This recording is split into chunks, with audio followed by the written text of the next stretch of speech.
ଆଜି କାହ୍ନା ପାଇଁ ନୂଆ ଡ୍ରେସ୍ ଆଣିବା ପାଇଁ ଯାଇଥିଲି। ସେଥିରୁ ବାଛି ବାଛି ଏଇ 3ଟା ଡ୍ରେସ୍ ନେଇକି ଆଇଲି। ଏଇନା ସୁନା ରେଟ୍ ଯାହା ହେଲାଣି ନୂଆ ତ ଆଉ କିଣି ହବନି, ସେଇ ପୁରୁଣାକୁ ଝଳେଇ ଝାଳେଇକି ପିନ୍ଧିବା କଥା। ଛୁଆ ବୋଉଙ୍କର ଏଇ କାନ ଫୁଲଟା ଛିଣ୍ଡି ଯାଇଥିଲା, ଆମେ ମଉସାଙ୍କ ପାଖକୁ ନେଇକି ଯାଇଥିଲୁ। ମଉସା ଆମକୁ ଏଇଟା ଝଳେଇକି ଦେଇଦେଲେ। ଏତେ ଦିନ ପରେ ଦେଖିଲି ହାଟରେ ଗୁଳି ପିଆଜ ମତେ ଭାରି ଭଲ ଲାଗେ, ଆଉ ନ ନେଇକି ଆସିବି ନା।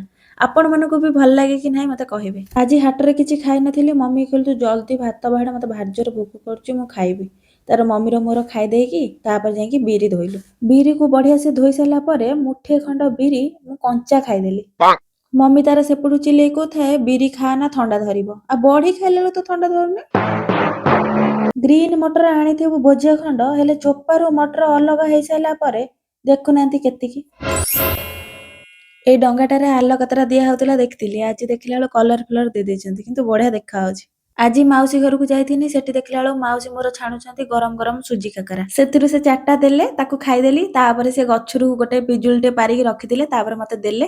ମୁଁ ତାକୁ ନେଇକି ଘରକୁ ପଳେଇ ଆଇଲି। ମୋର ଗୋଟେ ପୁରୁଣା ପର୍ସରେ 500 ଟଙ୍କିଆ ନୋଟଟେ ରହିଯାଇଥିଲା, ତାକୁ ଆଣିକି ମୋ ପିଗି ବ୍ୟାଙ୍କରେ ପୁରେଇ ଦେଲି। ତାପରେ ମୁଁ ରାତ୍ରି ଭୋଜନ ପାଇଁ ମେଥି ପରଟା କଲି। ଆଜି ହାଟରୁ ଫ୍ରେଶ ମେଥି ଶାଗ ଆଣିଥିଲି ନା, ମୁଁ କହିଲି ଆଜି ହିଁ କରିବି, ସେଥିପାଇଁ ମୁଁ ଆଜି କରିଦେଲି। ଶୀତ ପଡିଆ ଦିନଠୁ ମୁଁ ସବୁଦିନ ଶାଗ ଦୋକାନ ଯାଇ ପଚାରେ ମେଥି ପତ୍ର କୋଉ ଦିନ ଆସିବ। ଫାଇନାଲି ଆଜି ଆସିଲା। ସତରେ ବହୁତ ହି ବଢିଆ ଲାଗୁଥିଲା। ମୁଁ କରିଛି ବୋଲି କହୁନି, ଜେନ୍ୟୁଇନଲି ବଢିଆ ଲାଗୁଥିଲା।